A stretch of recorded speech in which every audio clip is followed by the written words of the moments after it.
So thank you, Mr. Mayor, for the opportunity to present. A few months ago, I had emailed the Aldermen and asked what areas that you might be interested in hearing from me on, and so I included those in the report. We'll start out with our mission statement. I won't go over that, but you can certainly read that. And then the picture from the recent air show at the airport and one of our bike patrol officers. I'll start off with some crime stats and our calls for service. I know frequently you hear from me on how busy we are and what the calls for service are doing.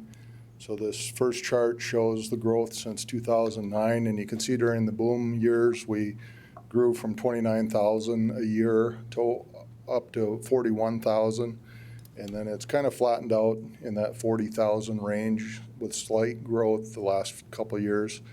This year, we're up just 0.25% year to date, so pretty flat, just very slight growth over last year. So we're not dipping, we're not going backwards in calls, but we're not seeing the growth that we did, so kind of holding our own. This chart here shows our crime rate for Group A crimes, and Group A crimes is most serious crime. There's a whole list of about 25 different crimes that are grouped into that. And this isn't that, again, this is per 100,000, so it's not that we had 5,550 crimes. We had about half that because our population is, in the ballpark of 50,000. But it's adjusted by inflation, by population each year. So this is our true crime rate for Group A crimes. So you can see over the past 5 years, it's dipped significantly from 6,900 down to 5,500, so it's gone down a little bit up from last year, but gone down from what it was during the boom years. Chief. Yes.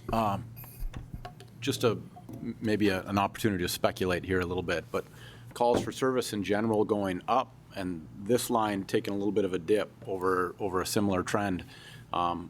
What's making up the difference in terms of the added calls? Any sense of what that is? Not off the top of my head, I'd have to research that issue. I mean, calls for service can be a lot of different things, anything from an animal call to a traffic accident to, just it runs the gamut. So I'd have to delve into that. Okay. The next two slides have 12 different crimes broke out individually, and these make up, part of that Group A crimes. So in most categories, we're trending down. We trended up a little bit in simple assault and aggravated assaults. You'll note the consolidated theft offense on the upper left went down significantly. We were over 1,200 theft offenses and now in the 600, so that's good news there. DUI arrests on the lower left is down significantly from what it was 10 years ago. We used to be up in the 500 or so arrests per year. I attribute most of that to the 24/7 program that the state implemented. That's had a huge impact on DUI arrests across the state. I'll delve into staffing briefly here. So our current effective strength is 86%. And that has stayed pretty consistent between 85 and 90% effective for many years now, basically since the boom started. So we're currently authorized 83 sworn officer positions. And when I say effective, those ones listed below there are ones that don't count right now. We have 3 open positions. We filled 3 positions in July, so those folks are just starting their training. We hired 5 in January. And they went through their in-service, their field training, made it out into the field, and now they're spending their summer at Bismarck in the state academy, the state police academy. So they'll come back to us in August. We'll get 5 back. And then we have 1 on light duty. The demographics of our force there, we have one of the highest percentages in the state of female officers. Currently at 17%. We were up at one point at 22% of our force were female officers. On the picture there, Sergeant Krista Mattice on the right, it's just one example of an officer, excellent officer, sergeant for our department for over 10 years. And unfortunately, we lose her experience. And She's going to go and be an FBI agent. She's in the FBI Academy right now. So good for her, bad for us. So some more demographics there. We are very young. Everybody that starts out on patrol. About a third of our patrol force has less than 2 years of experience. So that's about 1 in 3 chance that you're going to get an officer on a call that doesn't have a whole lot of experience. There's another close to a third that are between 2 and 5, and then we have a third pretty experienced officers. Problems, loss of experience, small applicant pools, and that is probably the biggest kind of crisis that we're facing right now in terms of staffing, is we just are not getting applicants. So realistically, we're hiring every qualified applicant that makes it through our process. It's not like we have 10 to choose from or 20 to choose from, or back when I started, 120 to choose from. Those days are gone. And it's not just gone for Minot, it's problems.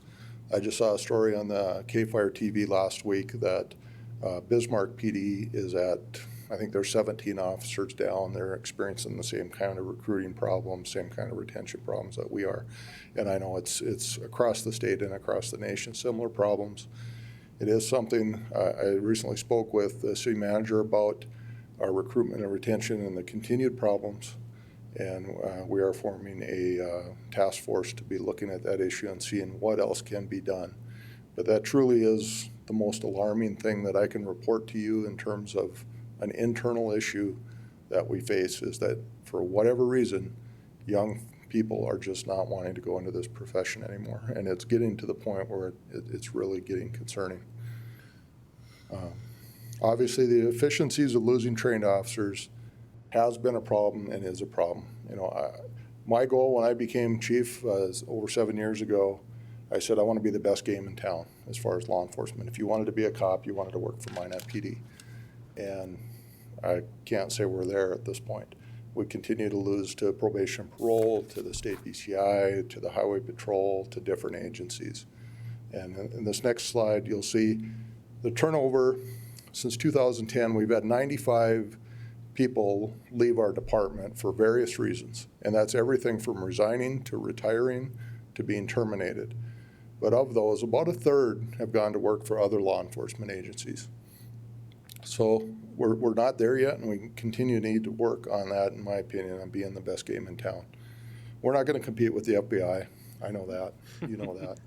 But we should be able to be competitive with Bismarck PD and Fargo PD and the Highway Patrol, the BCI, those agencies.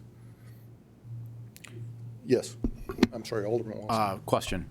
And I think I can probably intuitively guess why we aren't going to compete with the FBI.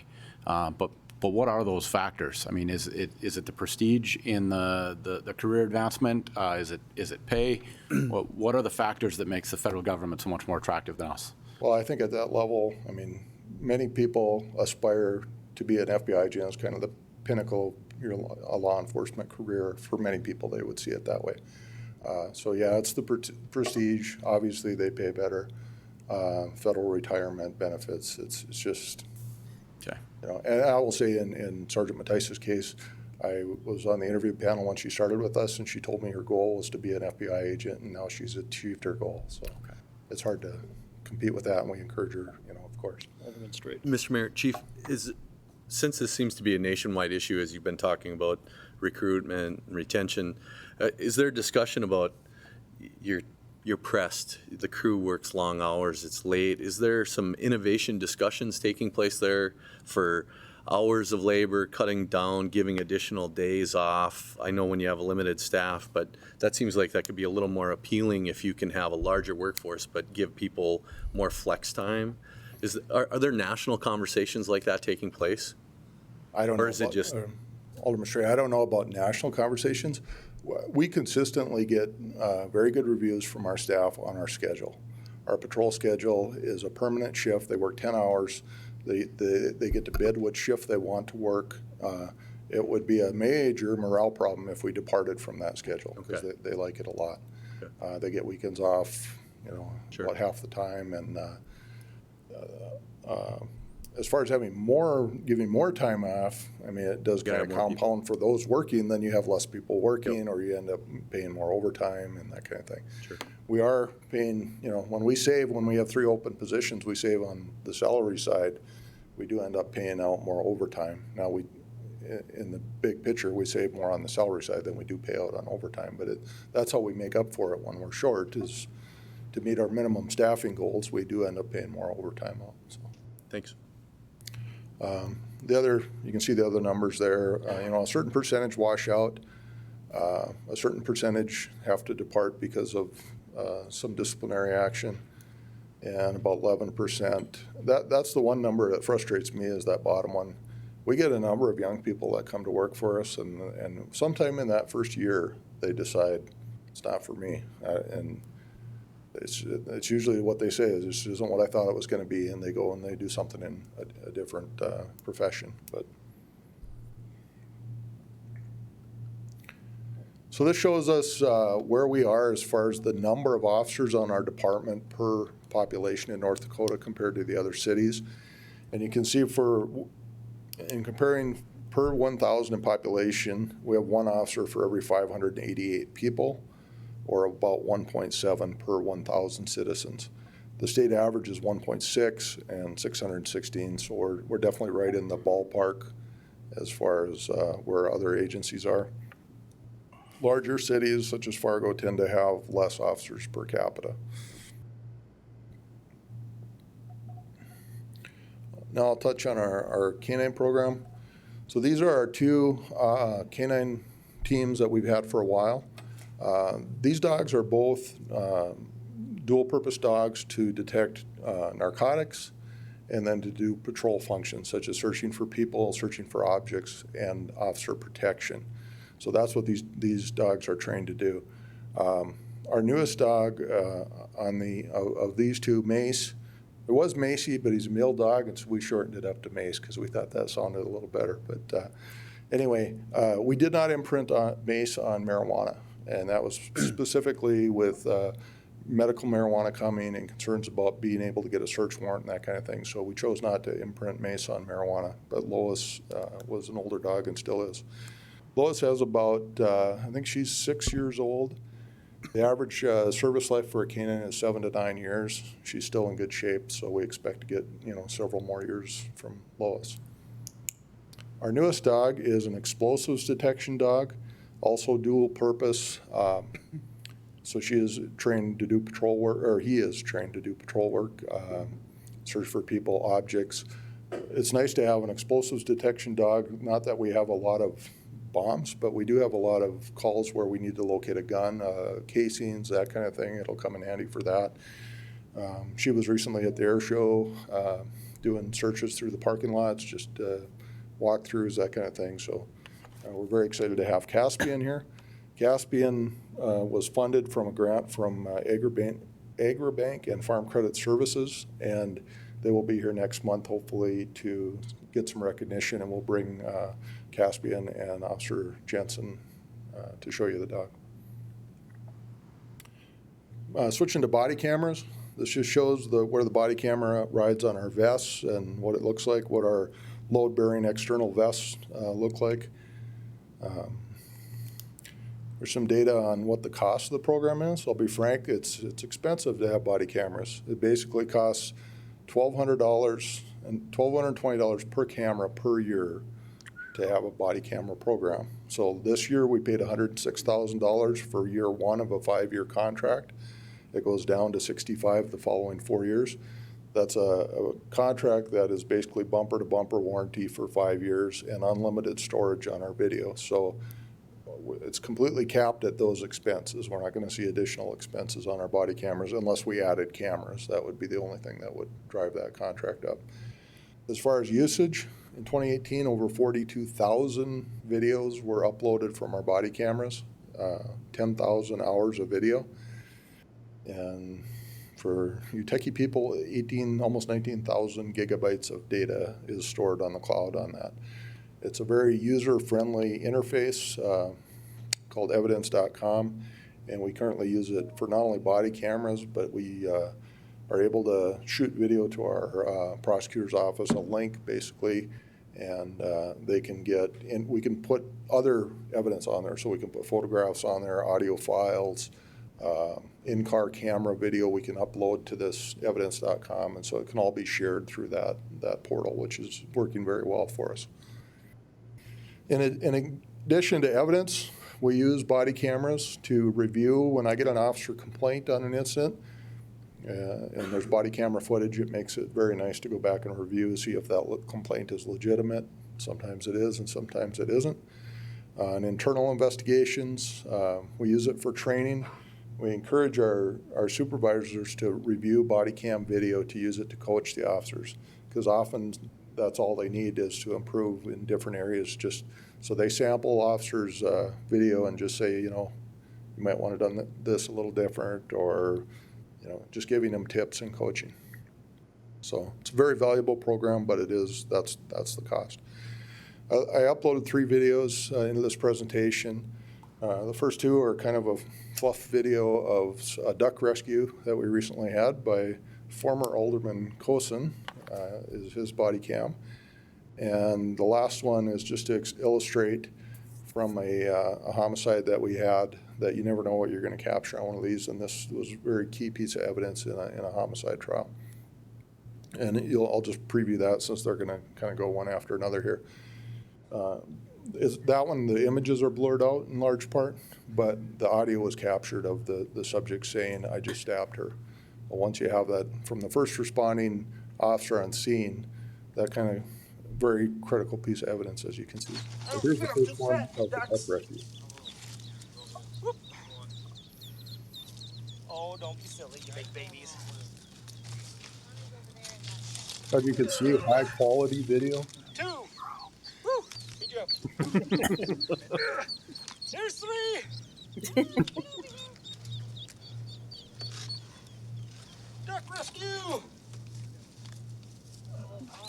Mighty duck. There's 5. Very good quality, even as he moves around and pans. Oh, It stays in goodness. focus good, very sharp. Hey, dudes. This is in contrast to our in-car video, which we need to upgrade that system, and it's night and day, the comparison of the quality of those 2 videos. So this is part 2 of the duck rescue. We'll get him across the road. It's okay, baby. Come here. Come here, baby. Yeah, I'm sure. All right. Here's 1. 2 more up the sidewalk. Hey, you big baby. Yeah. Here, baby duck. You're just a little quacker. Huh? This one's a little bit longer than it needed to be. You want to go see Mama Bear? Want to go see Mama Duck? Huh? Yeah. I gotcha. Very good audio, Alright. very good video. Here we go, you big baby. There you go, get in there. Get after it. Pitter patter. 2 more are in the way. And the last one is from the homicide. What's going on? Help! Take me to jail. Where's the- sir. Take me to jail. Get her. Please. She's going in the sock, sir. Keep holding pressure. Keep holding pressure. Sir, what's your first Please. name? Brother Sir, Morales, take me to jail. Sir? They know me already. Please. just maintain I stabbed in your the calm. jugular. Okay, I think I stabbed in the jugular. okay. Be Please, calm, sir. be calm, be calm. Be calm. If you didn't catch that, he said, "Take me to jail. I stabbed her in the throat." Wow. So we'll move from that to the Siren Project update, the statewide interoperable radio project. And I talked to you about that the last time I was in front of you. Since then, the contract has been awarded to Motorola. The legislature looked at funding for this. They passed Bill 1435, which provided $120 million of funding towards this project, which is the total cost statewide is estimated to be about $206 million. So the other $86 million will fall on local agencies to fund. The state has agreed to fund the network core, which is the computers kind of behind the scenes, the radio frequency tower infrastructure, and then give $1,500 grants to local agencies for every mobile or portable radio So in our case, we have 100 and some mobile portable radios. So for each radio we purchase, we'll get $1,500 back from the state. So the project is being managed by North Dakota ITD and the State Interoperable Executive Committee on the phasing of the project. It's a 5-year build-out is what is planned. I currently sit on the SEIC. PSAPs, which is a public safety answering point, or dispatch centers, including Minot Central Dispatch, have received quotes for what it's going to take to upgrade their centers. So in our case, it's $494,000. We recently had a 911 committee meeting, budget committee, and made a recommendation to Ward County to go ahead and do the upgrades to be paid for out of the 911 depreciation fund, which is at Ward County. So that depreciation fund is dollars that have been set aside every year for upgrading, depreciation, or replacing old equipment. So there are dollars already sitting there to do the upgrade dispatches, or upgrades to dispatch. Chief, That's kind of where we're at on that project, yeah. a sense on when the timing of that $494,000 is kind of expected to go out the door? Probably the most of it later this year, and then some in the spring, with these upgrades to our dispatch to be done by probably April, May next year. So basically what it's upgrading is we have 5 consoles in our dispatch radio consoles, and it's about $100,000 worth of equipment at each console to do the upgrade. And I'll finish up with some challenges and vision for the future. As I talked about already, recruitment and retention. I just want to comment on the digital age. We are in a digital age in so many respects that greatly impacts police work. Everything that we go to now has social media that we have to capture. It has phones and digital video and emails and texts and everything. All of our scenes involve digital images. There's all kinds of surveillance cameras out there that we try and gather digital evidence from. Of course, our own digital evidence from body cameras, in-car recordings, computers, doing searches on computers. Just keeping up with that is a whole new world compared to what we used to do back in the day before all this existed. So it does require a lot of expense and training to keep up with the digital age. Our goal, maintaining a well-staffed, trained, and equipped department to carry out our duties. We want to be accountable, well-managed, and live up to community expectations. And looking forward into 2020, one of the things that we hope to accomplish is what's called CALIA accreditation. And as it says there, the Commission on Accreditation of Law Enforcement Agencies, that's what CALIA stands for. Essentially what that is, and I think I spoke to you briefly about that at the budget hearing, but it's an agency that makes you prove that you are up to date on standards. So they list maybe 300 standards, and you have to prove as your agency each year that you are in compliance with the standards, which makes sure that you're doing all the training that you're supposed to do. It makes sure that your policies are up to date. It makes sure that your procedures are current. And so not only does that assure that you're providing excellent service, but it also has the benefit of insulating you from some liability. You know, for instance, I'll just say sexual discrimination. There's going to be one of the standards that proves that you trained your staff every year on sexual discrimination. So then if some staff member engages in that and gets into a lawsuit, you can say, well, he was properly instructed and trained. The city should incur less liability if he goes out on his own and does something like that. So that's just one example. So we're hoping to, and there was money put in the budget to achieve CALIA accreditation next year. In 2021, we'll be looking at adding possibly a digital forensics technician and possibly a crime analyst. And I don't want to speak to the 2021 budget too much now, but those are just things that are on our horizon. And lastly, the police station itself, if City Hall does move, we're going to have to do some remodeling within this building just to have it meet our needs. And my last slide is just a reminder on August 6th, I believe it starts at 5 o'clock. I didn't put the hours on here, but at Magic City High School will be the next national night out. So please mark that on your calendars and come and join us over at the high school. So we typically have had over 1,000 people from Minot come to that event, so it's really been good. And I will stand for any questions.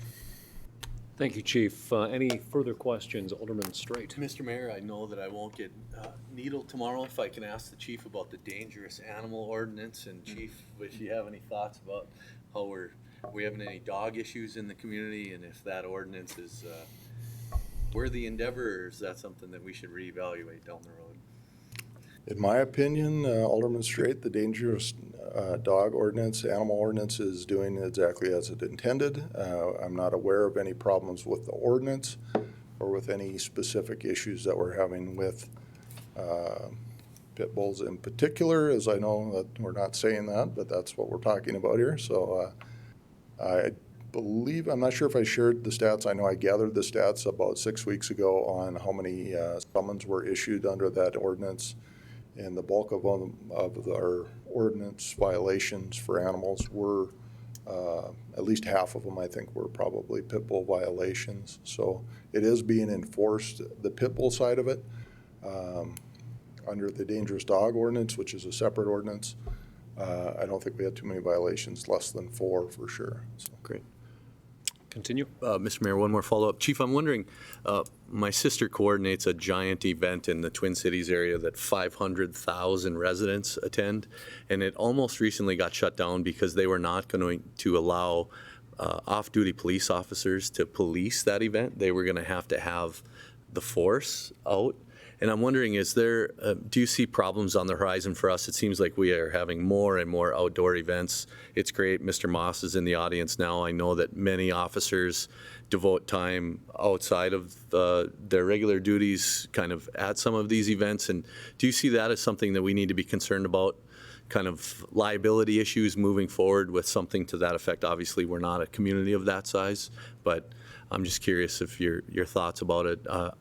Obviously, it's a great way for some of our officers to have added income, and I think you've done a great job helping some of these events get permitted, sir, and you walk folks down the line. But I just wanted to kind of put that on the horizon, that seems like that's a national issue in larger jurisdictions, but that concerns me in terms of the overall workforce again, and just the crew being exhausted. So I just wanted to kind of put that out there and hear your thoughts initially.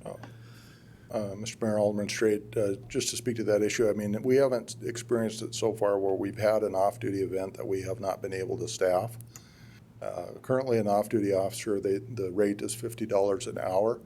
I will say, just this last week, I happened to be looking at the Blaine, Minnesota Police Department website, and Blaine is a similar-sized community to ours, and I just happened to I saw on there that they had an off-duty event policy posted right on their website, so I happened to read that, and I noticed that their off-duty rate was $90 an hour, and if it's on a holiday, it's $180 an hour, and it's right into their ordinance how many officers you have to have for various events and so on. So I don't think we're going to have an issue. Now, recently at the air show, we did basically had to drive some officers to work, and in that case, it was not off duty. It was paid overtime through the city. Then we turned around and built a air museum for a good portion of that policing. But we haven't experienced a shortage yet. So far, the officers are still signing up for those kind of events. So. Sure. Yeah, great. It was great to see the force at the air show. I thought it was fantastic. Great public outreach. So thank you, Chief. Yep. Any further questions for Chief Olson? Alderman Patagula. Basically, I wanted to offer about half a dozen comments, and these are in my role as an alderman and also in my role as a forensic psychologist with 43 years of experience. And also scientists. So first comment is I'm very impressed with the report. I'm particularly pleased with, and my sense is that things are going very, very well with the police department. I'm very impressed that you're giving us numbers and data, particularly over a period of time that we can track that's easy to understand when they're presented in the fashion you presented them. And it's very reassuring information that crime is going down. So obviously whatever you're doing seems to be working. I know nationally that's also happening, I think, overall, and I think it's very important for the public to understand that despite some of the, I think hysteria, the United States is becoming safer. Murders in New York City, for example, are down by a factor of 4 or 5. I mean, they should be zero, but, so it's happening. And contrary to the perception that people have that this is a very dangerous, crazy country and world, that's not the case, and it's getting better. And people need to hear that, because that's not what many people believe. So the fact that crime is going down here, I don't know how it compares to nationally what the trends are, but it keeps going down, which is good. I'm also impressed with the increasing diversity we have in our police force, particularly in terms of female officers. I'd like to see us become more diverse, and also in the fire service and other parts of city government. But I think when you're looking at responding to individuals who are in distress or dealing with individuals who may be involved in a law-breaking situation, it's very good to have that diversity. It's really critical, and I'm very pleased. I wish Sergeant Mathis, I know she was leaving, I would have congratulated her. I mean, that's really a big deal to go to the FBI. And I think the fact that other agencies recruit our applicants and are pleased to have them, our officers, after they've gotten experience, says good things about the department. I wanted to also briefly address the issue of the number that wash out during training and as a result of disciplinary action, and sometimes figuring out that this isn't the life for them. And I wanted to reassure my colleagues on the council that's a normal and a good thing. You want people. I mean, ideally, you're never going to get everybody who's a perfect fit. And I think the earlier on in the process people figure out that this is not for them, the better off we are, the better off they are. So I see that as a positive thing. I've done law enforcement officer screening for 40 years, and you're never going to have an absolute fit. And I'd much rather have some leakage or loss, if you will, early on, because that you're never going to be perfect. And if you're keeping everybody that you're hiring, you either have an extraordinary hiring process, which is unlikely statistically, or else you're keeping people on where they shouldn't be on.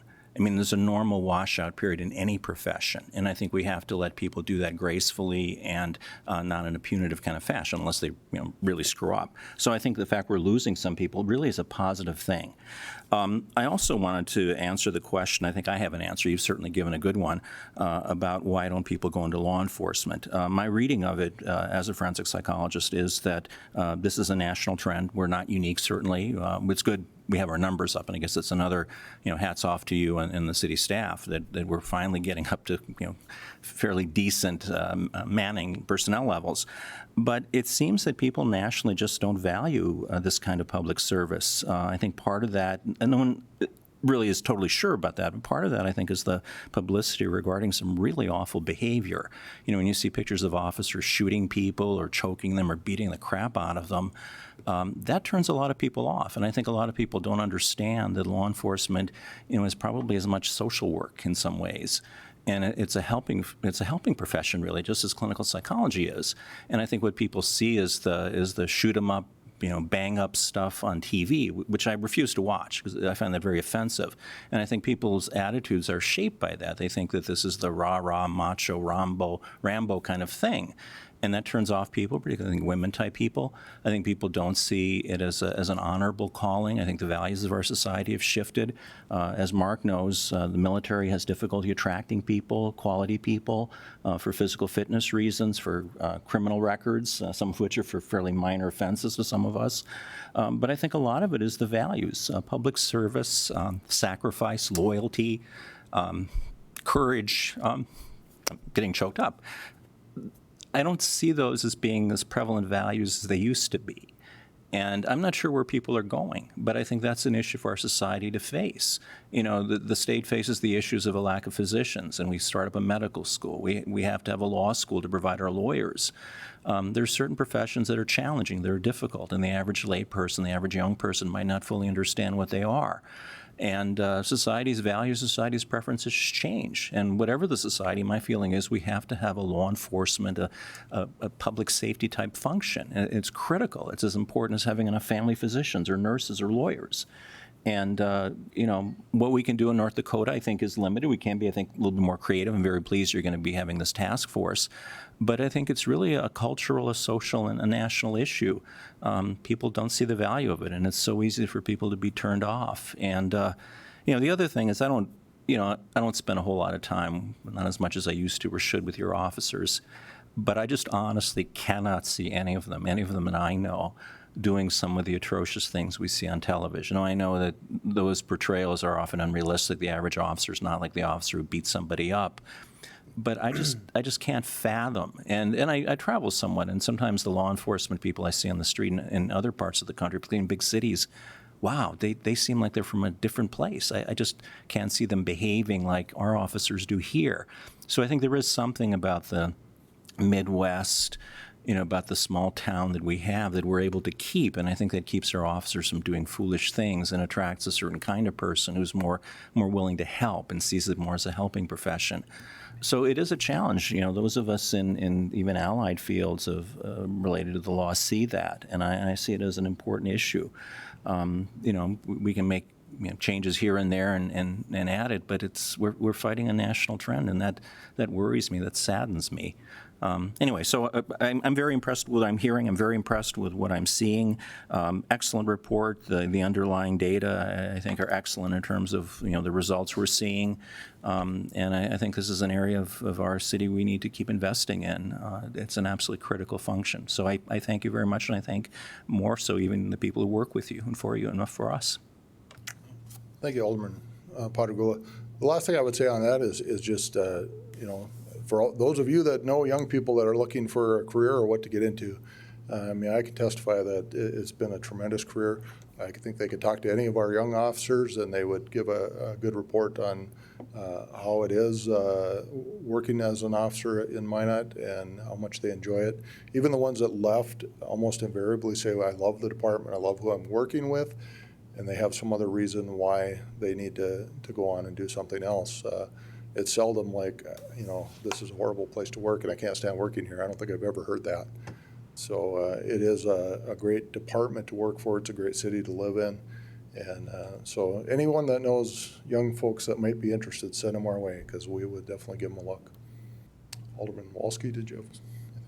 Alderman Walski, yes. Mayor, thank you. Chief, yeah, I appreciate the report, and to kind of compliment some of Alderman Padragula's comments. Some of the notes I wrote down here is you were kind of outlining the very specific and real challenge of staffing and getting people into it. And this is such a theme that I keep hearing, regardless of what profession's being talked about or even what department we're hearing from in the city. We hear from our airport director, it's pilot shortages that are really the chokehold for airlines and their expansions. Teachers, nurses, doctors. There are some really significant trends taking place here, and I'm not sure we're going to be able to raise salaries enough, right? I mean, that's one of our compensatory solutions to this, is to try and pay people more to get people into these jobs. I'm concerned about that solution in our future being viable. And I'm also, there's a part of me that as we talk about the additional training and the conversation we're going to have as a part of the budget with, is it Kalia? All of that sounds really fantastic, and there's a part of me that hears these new training opportunities, and I go, I wonder if we want to keep making these investments, because every time we make these investments, we make our officers more valuable to other places. And so there's a part of me that has a bit of a catch-22. I want to do that. I want our officers to be the most trained. But I think there's going to be a point where we're going to have to just continue taking these leaps of faith in terms of investing in our people. And then somewhere along the line, we have to connect the dots between those investments and loyalties to this place, this community, this department. And I don't know what those steps are. I hope it is conversations like this, frank conversations where we choose to make the investments and invest in our people. But somewhere along the line, this paradigm has to flip a little bit, right? And so where people are seeking us out, not only as their training grounds, but as their place to invest, raise their families and things like that. And I think a lot of that has to do with some of our other conversations that tie into economic development and placemaking and the work that's going in to try and create a community that's really attractive to people. All of these things tie together, and this is, like I say, I think I appreciate you guys forming the task force, acknowledging that this is the most urgent blinking light on the dashboard. But I think we as a council in particular need to be at least a tier up, looking holistically at a lot of these other things too. So whatever input along the way that you guys have to provide to that, Chief, I think you'd have a council that's more than willing to listen and hear. Thank you. Any further questions for the chief? Thank you, Chief. You bet.